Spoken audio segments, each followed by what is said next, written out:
Yes, study. അപ്പം നമ്മള് ഇന്ന് സ്റ്റാർട്ട് ചെയ്തത് റിനൈസൻസ് ലീഡർ ശ്രീനാരായണ ഗുരുവിൽ നിന്ന് സ്റ്റാർട്ട് ചെയ്യാണ്. നമ്മള് കുറെ റിനൈസൻസ് ലീഡേഴ്സിനെ നമ്മൾ എടുത്തിട്ടുണ്ട്. അതിൽ നമ്മൾ ഇതുവരെയും എടുക്കാത്തത് അല്ലെ, നമുക്കെല്ലാം അറിയാം എന്നുള്ള രീതിയിൽ നമ്മൾ ഒഴിവാക്കി വെച്ചിട്ടുള്ളത് ശ്രീനാരായണ ഗുരുവിനെയാണ്. അതുകൊണ്ട് നമ്മൾ ഇന്ന് ആ ഒരു ഏരിയ നമുക്ക് ക്ലിയർ ചെയ്യാം. എല്ലാ റിനൈസൻസ് ലീഡേഴ്സിനെയും നമ്മൾ എടുക്കുന്നതാണ്. കാരണം നിങ്ങൾ എഴുതി തന്ന പേപ്പറുകളൊക്കെ പരിശോധിച്ചു, അതിനകത്തൊക്കെ ആരെ എടുക്കണമെന്ന് എഴുതിയിട്ടുണ്ട്. റിനൈസൻസ് ലീഡേഴ്സിനെ എടുക്കണമെന്ന് എഴുതിയിട്ടുണ്ട്. ഓക്കെ, സ്റ്റാർട്ട് ചെയ്യാം. ശ്രീനാരായണ ഗുരു 1856 ജനനം. അപ്പൊ ശ്രീനാരായണ ഗുരു ജനിച്ച വർഷം 1856. 1856 ഓഗസ്റ്റ് മാസം 20-ാം തീയതിയാണ് ആര് ജനിക്കുന്നത്? ശ്രീനാരായണ ഗുരു ജനിക്കുന്നത്, അല്ലെ? കാരണം ഇദ്ദേഹത്തിന്റെ ജനന വർഷം നമുക്ക് പ്രധാനമുള്ളതാണ്. കാര്യം റിനൈസൻസ് ലീഡേഴ്സ് നമുക്ക് സിലബസിൽ തന്നിട്ടുള്ള വ്യക്തികളിൽ പ്രധാനപ്പെട്ട ആളാണ് ആരെന്ന് പറയുന്നത് ശ്രീനാരായണ ഗുരു. അതുകൊണ്ട് പഠിക്കുക. 1856 ഓഗസ്റ്റ് മാസം 20-ാം തീയതിയാണ് ആര് ജനിക്കുന്നത്? ശ്രീനാരായണ ഗുരു ജനിക്കുന്നത്. ഇനി അദ്ദേഹത്തിന്റെ ജന്മസ്ഥലം നമുക്കെല്ലാം അറിയാം. തിരുവനന്തപുരം ജില്ലയിലെ ചെമ്പഴന്തിയിലാണ് ആര് ജനിച്ചത്? ശ്രീനാരായണ ഗുരു ജനിച്ചത്. ക്ലിയർ ആണോ? തിരുവനന്തപുരം ജില്ലയിലെ ചെമ്പഴന്തി. വർഷം ഒരിക്കൽ കൂടി പുതിയ ആളുകൾക്ക് വേണ്ടി 1856 ഓഗസ്റ്റ് മാസം 20-ാം തീയതിയാണ് അദ്ദേഹം ജനിക്കുന്നത്. ഇനി ശ്രീനാരായണ ഗുരു സമാധിയായത് 1928 സെപ്റ്റംബർ 20. അതും ഒരു 20, അടുത്തടുത്ത മാസം അല്ലെ. August 20, September 20. ഓഗസ്റ്റ് 20-ന് ജനിക്കുന്നു. 1856 ഓഗസ്റ്റ് 20-ന് ജനിക്കുന്നു. 1928 സെപ്റ്റംബർ 20-നാണ് ശ്രീനാരായണ ഗുരു സമാധിയാകുന്നത്. ജനിച്ചത് തിരുവനന്തപുരം ജില്ലയിലെ ചെമ്പഴന്തിയിലാണെങ്കിൽ സമാധിയായത് തിരുവനന്തപുരം ജില്ലയിലെ തന്നെ ശിവഗിരിയിലാണ്. തിരുവനന്തപുരം ജില്ലയിലെ തന്നെ ശിവഗിരിയിലാണ് ആര് സമാധിയായത്? ശ്രീനാരായണ ഗുരു സമാധിയായത്. ഇത്രയും ഓക്കെയാണോ? ഇനി വളരെ പ്രധാനപ്പെട്ട പോയിന്റ് ആണ്, സിമ്പിൾ പോയിന്റ് ആണ്. കേരള നവോത്ഥാനത്തിന്റെ പിതാവ് എന്നറിയപ്പെടുന്നത് ശ്രീനാരായണ ഗുരുവിനെയാണ്. ഇന്ത്യൻ നവോത്ഥാനത്തിന്റെ പിതാവ് എന്നറിയപ്പെടുന്ന ആരെയായിരുന്നു? ഇന്ത്യൻ നവോത്ഥാനത്തിന്റെ പിതാവ് അത് രാജാ റാംമോഹൻ റോയിയാണ്. ക്ലിയർ ആയിട്ട് പഠിക്കണം. കേരള നവോത്ഥാനത്തിന്റെ പിതാവ് എന്ന് അറിയപ്പെടുന്നത് ശ്രീനാരായണ ഗുരുവിനെയാണ്. മാതാപിതാക്കളുടെ പേര് ഒന്ന് ജസ്റ്റ് പഠിച്ചേക്കാം. പിതാവിന്റെ പേര് മാടൻ ആശാൻ, അല്ലെ? ശ്രീനാരായണ ഗുരുവിന്റെ പിതാവിന്റെ പേര് ചോദിച്ചാൽ നിങ്ങൾ പറയണം മാടൻ ആശാൻ. മാതാവ് കുട്ടിയമ്മ. മാതാവ് ആരാണ്? കുട്ടിയമ്മ. അപ്പം മാടൻ ആശാന്റെയും കുട്ടിയമ്മയുടെയും മകനായിട്ടാണ് ആര് ജനിച്ചത്? ശ്രീനാരായണ ഗുരു ജനിച്ചത്. ക്ലിയർ ആണ്?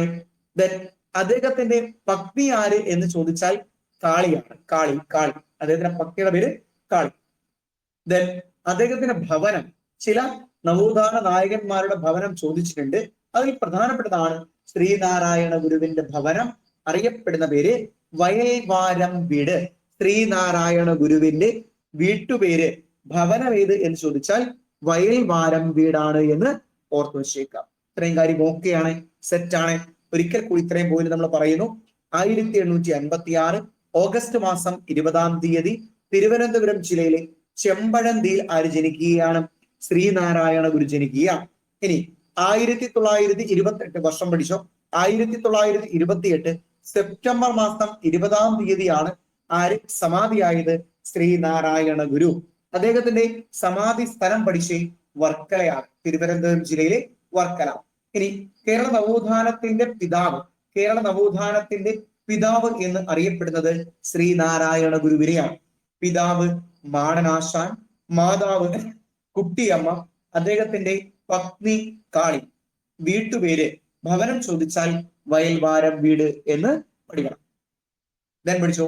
ശ്രീനാരായണ ഗുരു അറിയപ്പെട്ടിരുന്ന പേരാണ് നാണു ആശാൻ. നാണു ആശാൻ എന്ന് അറിയപ്പെട്ടത് ആരായിരുന്നു എന്ന് ചോദിച്ചാൽ ശ്രീനാരായണ ഗുരുവാണ്. ആരാണ്? ശ്രീനാരായണ ഗുരുവാണ് എന്ന് ഓർത്തോണം. മനസ്സിലായോ? ഇനി രണ്ടാം ബുദ്ധൻ എന്നറിയപ്പെടുന്ന ആര്? അതും ശ്രീനാരായണ ഗുരുവാണ്. രണ്ടാം ബുദ്ധൻ എന്നറിയപ്പെടുന്ന ആരെയാണ്? ശ്രീനാരായണ ഗുരുവിനെയാണ്. ഇങ്ങനെ ശ്രീനാരായണ ഗുരുവിനെ രണ്ടാം ബുദ്ധൻ എന്ന് വിശേഷിപ്പിച്ചത് ആര് എന്ന് ചോദിച്ചാൽ ഒരു കവിയാണ്. അദ്ദേഹത്തിന്റെ പേരാണ് ജി ശങ്കരക്കുറുപ്പ്. ആരാണ്? ജി ശങ്കരക്കുറുപ്പ്. ഒരിക്കൽ കൂടി പഠിക്കും. രണ്ടാം ബുദ്ധൻ എന്നറിയപ്പെടുന്നത് ശ്രീനാരായണ ഗുരുവാണ്. ശ്രീനാരായണ ഗുരുവിനെ രണ്ടാം ബുദ്ധൻ എന്ന് വിശേഷിപ്പിച്ചത് ആര് എന്ന് ചോദിച്ചാൽ അത് ആരാണടെ? അത് നമ്മുടെ ജി ശങ്കരക്കുറുപ്പാണെന്ന് പഠിക്കണം. ഇത്രയും സെറ്റാണോ? ദെൻ ശ്രീനാരായണ ഗുരുവിന്റെ ജനന സമയം തിരുവിതാംകൂറിലെ ഭരണാധികാരിയായിരുന്നു. ജസ്റ്റ് ഓർത്ത് വെച്ചോളാം. ഉത്രം തിരുനാൾ മാർത്താണ്ഡവർമ്മയാണ്. ആരാണ്?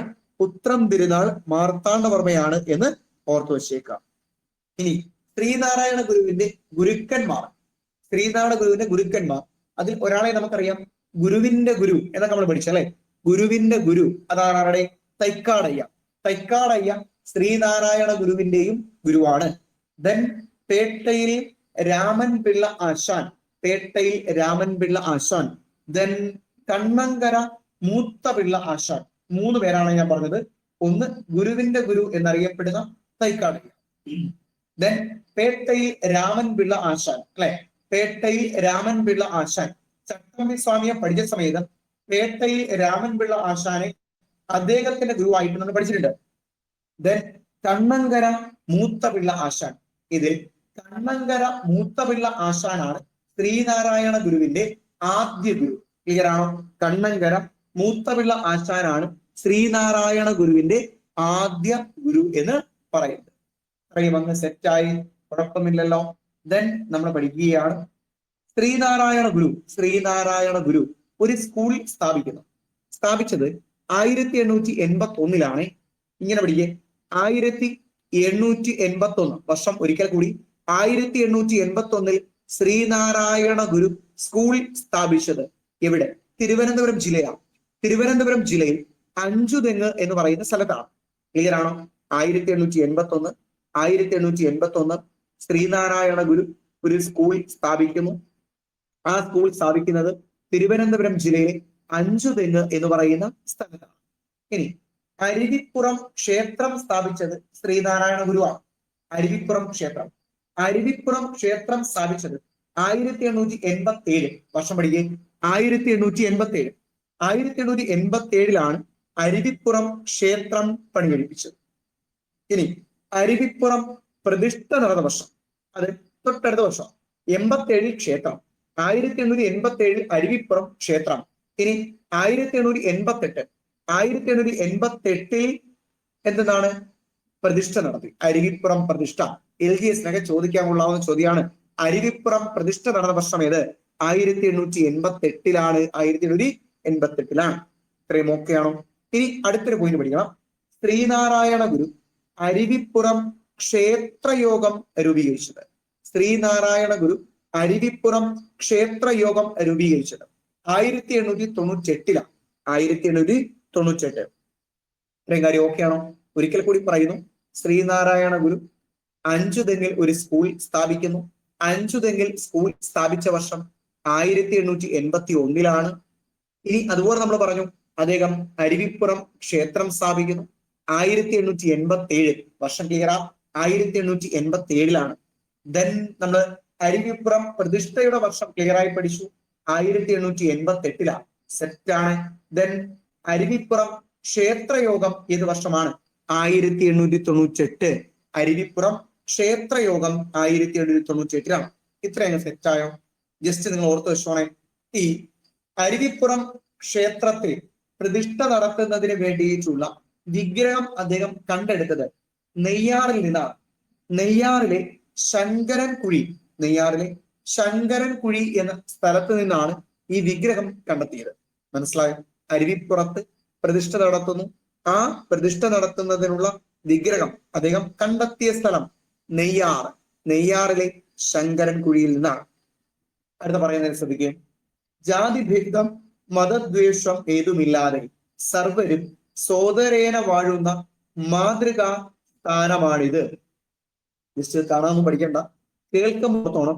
ജാതിഭേദം മതദ്വേഷം ഏതുമില്ലാതെ സർവരും സോദരേണ വാഴുന്ന മാതൃകാ സ്ഥാനമാണിത്. ഇത് കേൾക്കുമ്പോൾ നിങ്ങൾ ഓർത്തോണം. ഇത് എഴുതി വെച്ചിരിക്കുന്നത് എവിടെയാ? അരുവിപ്പുറം ക്ഷേത്രത്തിലാണ് എന്ന് ഓർത്തു വെക്കുക. എവിടെയാണ്? അരുവിപ്പുറം ക്ഷേത്രം. ഇത്രയും സെറ്റായോ? സെറ്റായെങ്കിൽ ഇനി ഞാൻ പറയുന്നത് ശ്രദ്ധിക്കുക. ശ്രീനാരായണ ഗുരു തപസ്സനുഷ്ഠിക്കുന്നതിന് വേണ്ടി ഒരു സ്ഥലം തെരഞ്ഞെടുത്തു. ആ സ്ഥലപ്പേര് പഠിക്കണം. പിള്ളത്തടം ഗുഹയാണ്. ഏതാണ്? പിള്ളത്തടം ഗുഹ. ഒരിക്കൽ കൂടി ആ പോയിന്റ് ഞാൻ പറയാം. ശ്രീനാരായണ ഗുരു തപസ്സനുഷ്ഠിക്കുന്നതിന് വേണ്ടി ഒരു സ്ഥലം കണ്ടെത്തുന്നു. ആ സ്ഥലം പിള്ളത്തടം ഗുഹയാണ്. ഈ പിള്ളത്തടം ഗുഹ സ്ഥിതി ചെയ്യുന്നത് കേരളത്തിലല്ലേ, പിന്നെ എവിടെ? തമിഴ്നാട്ടില്. തമിഴ്നാട്ടിലെ മരുത്വാമല. തമിഴ്നാട്ടിലെ മരുത്വാമല. അപ്പൊ ഓപ്ഷനിൽ ചിലപ്പോ പിള്ളത്തടം കേവ്, പിള്ളത്തടം ഗുഹയില്ലെങ്കിൽ മരുത്വാമല ഉണ്ടാകും. തമിഴ്നാട്ടിലെ മരുത്വാമല, അവിടെ പിള്ളത്തടം ഗുഹയാണ് അദ്ദേഹം എന്തിനു വേണ്ടി തെരഞ്ഞെടുത്തത്? തപസ്സനുഷ്ഠിക്കുന്നതിന് വേണ്ടി തെരഞ്ഞെടുത്തത്. ഓക്കെ, ഇനി ശ്രദ്ധിക്കുക. ഇത്തരത്തിൽ പിള്ളത്തടം ഗുഹ തെരഞ്ഞെടുക്കാനായിട്ട് അദ്ദേഹത്തിന് നിർദ്ദേശം നൽകിയത് നേരത്തെ പറഞ്ഞ 3 ഗുരുക്കന്മാരിൽ ഒരാളാണ്. 3 ഗുരുക്കന്മാർ ആരൊക്കെയാ? ഒന്ന് തൈക്കാടയ്യ, പേട്ടയിൽ രാമൻപിള്ള ആശാൻ, കണ്ണങ്കര മൂത്തപിള്ള ആശാൻ. കണ്ണങ്കര മൂത്തപിള്ള ആശാൻ. ഇതിൽ തൈക്കാടയ്യ പഠിച്ചേ. ഗുരുവിന്റെ ഗുരു എന്നറിയപ്പെടുന്ന തൈക്കാടയ്യയാണ് ഇദ്ദേഹത്തോട് എന്ത് തെരഞ്ഞെടുക്കാനും പറഞ്ഞത്? പിള്ളത്തടം ഗുഹ, തമിഴ്നാട്ടിലെ മരുത്വാമലയിലെ പിള്ളത്തടം ഗുഹ തെരഞ്ഞെടുക്കാനായിട്ട് പറഞ്ഞത് ആരായിരുന്നടേ? ഗുരുവിന്റെ ഗുരു എന്ന് അറിയപ്പെടുന്ന തൈക്കാടയ്യയാണ് എന്ന് പഠിക്കണം. സെറ്റാണ്. ഓക്കെ ആണോ? പ്രശ്നമില്ലല്ലോ. ഓക്കെ, ഇനി അദ്ദേഹത്തിന് ജ്ഞാനോദയം ലഭിച്ചത് എവിടാ? തപസ് ചെയ്ത് എവിടാ? പിള്ളത്തടം ഗുഹയിലാ. അതുകൊണ്ട് തന്നെ ജ്ഞാനോദയം ലഭിച്ചത് എവിടെയാണ് എന്ന് ചോദിച്ചാൽ അത് എവിടെയാണെന്നൊക്കെ പറഞ്ഞേക്കണം. ഈ പിള്ളത്തടം ഗുഹ അല്ലെങ്കിൽ മരുത്വാമല എന്ന് പറയണം. ഓക്കെ, നമ്മൾ അരുവിപ്പുറം പ്രതിഷ്ഠ കണ്ടു. എന്ന അരുവിപ്പുറം പ്രതിഷ്ഠ 1888. 1888. ക്ലിയർ? അതുപോലെ അദ്ദേഹം മറ്റൊരു പ്രതിഷ്ഠ നടത്തി. ഓം എന്നെഴുതിയ പഞ്ചലോക പ്രതിഷ്ഠ ഇദ്ദേഹം നടത്തിയിട്ടുണ്ട്. അത് മുരുക്കുംപുഴ എന്ന് പറയുന്ന സ്ഥലത്താണ്. മുരുക്കുംപുഴയിലെ ശ്രീ കാളകണ്ഠേശ്വരം എന്ന് പറയുന്ന സ്ഥലത്താണ്. ജസ്റ്റ് ആ പോയിന്റ് ഓർത്തു വെച്ചേ. ഓം എന്നെഴുതിയ പഞ്ചലോക പ്രതിഷ്ഠ ഇദ്ദേഹം നടത്തിയത് മുരുക്കുംപുഴയാണ് എന്ന് പഠിക്കുക. ശ്രീകാളകണ്ഠേശ്വരം എന്ന സ്ഥലത്താണ്. ഇനി കുറച്ച് വർഷങ്ങൾ ഒന്നുകൂടെ ഓർത്തേ. അതായത് അരുവിപ്പുറം പ്രതിഷ്ഠ 1888, അരുവിപ്പുറം ക്ഷേത്രം 1887, അരുവിപ്പുറം ക്ഷേത്രയോഗം 1898, 1881 അഞ്ചുതെങ്ങിൽ അദ്ദേഹം എന്ത് ചെയ്യാണ്? ഒരു സ്കൂള് സ്ഥാപിക്കുന്നുണ്ട്. ഇനി നിങ്ങൾ ഈ വർഷം പഠിക്കുക. 1904. 1904 ശ്രീനാരായണ ഗുരു വർക്കലയിലെ ശിവഗിരി മഠം സ്ഥാപിച്ചു. പഠിക്കുക. വർക്കലയിലെ ശിവഗിരി മഠം ഗുരു സ്ഥാപിച്ച വർഷം 1904. ആ പോയിന്റ് കൃത്യമായി പഠിച്ച് മഠം സ്ഥാപിച്ച വർഷം ചോദിച്ചാൽ 1904 പറയാവുള്ള. ദെൻ അവിടെ ഒരു ശാരദാ പ്രതിഷ്ഠ നടത്തിയിരുന്നു. വർക്കലയിലെ ശിവഗിരി മഠത്തിൽ ഒരു ശാരദാ പ്രതിഷ്ഠ നടത്തി. അങ്ങനെ ശാരദാ പ്രതിഷ്ഠ നടത്തിയ വർഷം ചോദിച്ചാൽ 1912 എന്ന് പഠിക്കണം. 1912 ശാരദാ പ്രതിഷ്ഠ നടത്തിയത്. ഒരിക്കൽ കൂടി 2 വർഷങ്ങൾ ക്ലിയർ ആയി പഠിക്കുകയാണ്. 1904 ശിവഗിരി മഠം സ്ഥാപിച്ചു. എന്നാൽ ശിവഗിരി മഠത്തിൽ ഒരു ശാരദാ പ്രതിഷ്ഠ നടത്തിയത് 1912. ഓക്കെ ആണോ? ദെൻ നമ്മൾ പോകുന്നു. ഇതൊക്കെ തിരുവിതാംകൂർ ഭാഗത്താണ്. അരുവിപ്പുറം ക്ഷേത്രം, അരുവിപ്പുറം ക്ഷേത്രയോഗം, അരുവിപ്പുറം പ്രതിഷ്ഠ, ഇതൊക്കെ തിരുവനന്തപുരം ഇവിടെയാണ് അല്ലെ. ദെൻ മലബാറിലും ഇദ്ദേഹം ഒരു പ്രതിഷ്ഠ നടത്തി. മനസ്സിലായോ? അവിടെ അദ്ദേഹം ആദ്യമായിട്ട് ഒരു ക്ഷേത്രത്തിൽ പ്രതിഷ്ഠ നടത്തി. ആ ക്ഷേത്രത്തിന്റെ പേരാണ് ജഗന്നാഥ ക്ഷേത്രം. ജഗന്നാഥ ക്ഷേത്രം എവിടെയാണ് സ്ഥിതി ചെയ്യുന്നത് എന്ന് ചോദിച്ചാൽ നിങ്ങൾ പറയണം തലശ്ശേരിയിലാണ്. തലശ്ശേരിയിലെ ജഗന്നാഥ ക്ഷേത്രം 1908 അദ്ദേഹം അവിടെ ഒരു പ്രതിഷ്ഠ നടത്തി. എന്താ പ്രത്യേകത? ശ്രീനാരായണ ഗുരു പഠിയെ. ശ്രീനാരായണ ഗുരു മലബാറിൽ നടത്തിയ ആദ്യ പ്രതിഷ്ഠ തലശ്ശേരിയിലെ ജഗന്നാഥ ക്ഷേത്രത്തിലാണ് 1908. 1908. ഓക്കെ ആണോ? ഇത്രയും കാര്യം ഓക്കെ ആണോ? സെറ്റാണോ? ഇനി ശ്രീനാരായണ ഗുരുവാണ് കോഴിക്കോട്. ശ്രീനാരായണ ഗുരുവാണ് കോഴിക്കോട് ശ്രീകണ്ഠേശ്വരം ക്ഷേത്രത്തിന് തറക്കല്ലിട്ടത്. എന്താണ് അതിന്റെ പ്രത്യേകത എന്ന് ചോദിച്ചാൽ ഇത്രയേ ഉള്ളൂ. ഒരു ദേശീയ നേതാവാണ് ഗുരുവിനോട് കോഴിക്കോട്, മനസ്സിലായ, കോഴിക്കോട് ഈ കോഴിക്കോട് ഈ ക്ഷേത്രത്തിന് തറക്കല്ലിട്ടത്. മനസ്സിലായ? ശ്രീനാരായണ ഗുരു സ്ഥാപിച്ച ഈ ക്ഷേത്രത്തിന് തറക്കല്ലിട്ടത് ഒരു ദേശീയ നേതാവാണ്. അവരുടെ പേര് ആനി ബസന്റ് എന്നാണ്. മനസ്സിലായോ? ഗുരു കോഴിക്കോട് സ്ഥാപിച്ച ശ്രീകണ്ഠേശ്വരം ക്ഷേത്രത്തിന് തറക്കല്ലിട്ട ദേശീയ നേതാവിന്റെ പേരാണ് ആനി ബസന്റ്. Annie Besant. ഇത്രയും കിട്ടിയോ? ദെൻ അടുത്ത പഠിക്ക്. അദ്വൈതാശ്രമം. ഗുരു അദ്വൈതാശ്രമം സ്ഥാപിച്ച വർഷം, ഗുരു അദ്വൈതാശ്രമം സ്ഥാപിച്ച വർഷം 1913 1913 ഗുരു അദ്വൈത ആശ്രമം സ്ഥാപിച്ചത്. ഓക്കെയാണോ?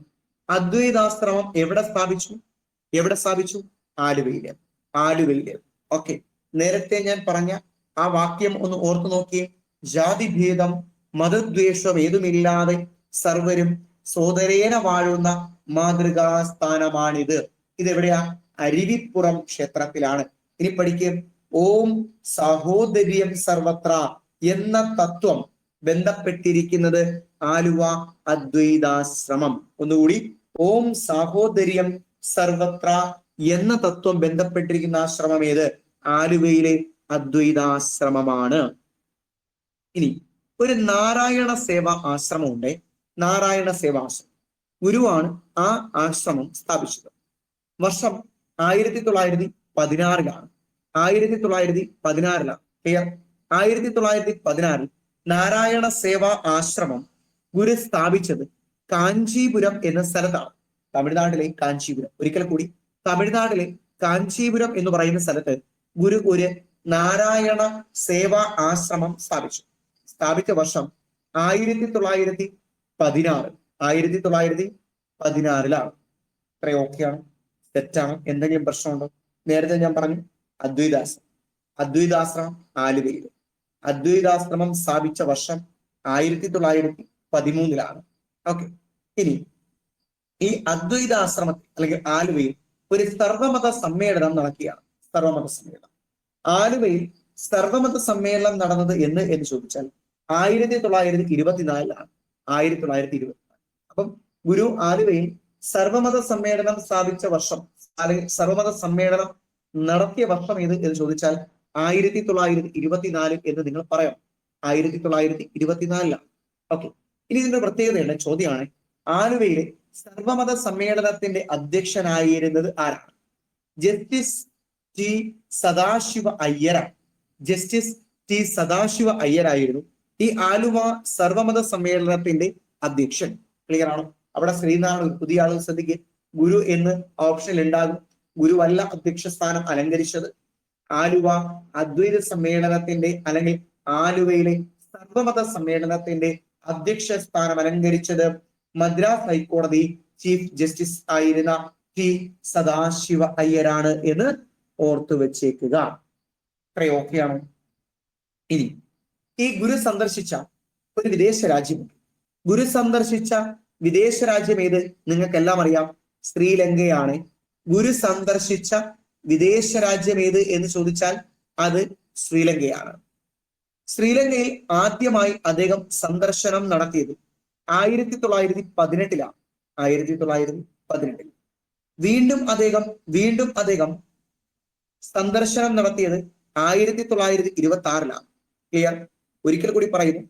ഗുരു ആദ്യം ശ്രീലങ്ക സന്ദർശിച്ചത് 1918 രണ്ടാമത് 1926 എന്ന് ഓർത്തു വെച്ചു. ഓക്കെ. ഇനി ശ്രീലങ്കയിൽ ഇദ്ദേഹം ഒരു സംഘടന സ്ഥാപിക്കുന്നുണ്ട്. അതിന്റെ പേരാണ് വിജ്ഞാനോദയം സഭ. അപ്പൊ ഇങ്ങനെ പഠിച്ചേ. ശ്രീനാരായണ ഗുരു ശ്രീലങ്കയിൽ സ്ഥാപിച്ച സംഘടനയുടെ പേരെന്ത്? ശ്രീനാരായണ ഗുരു ശ്രീലങ്കയിൽ സ്ഥാപിച്ച സംഘടനയുടെ പേരെന്ത് എന്ന് ചോദിച്ചാൽ വിജ്ഞാനോദയം സഭയാണ്.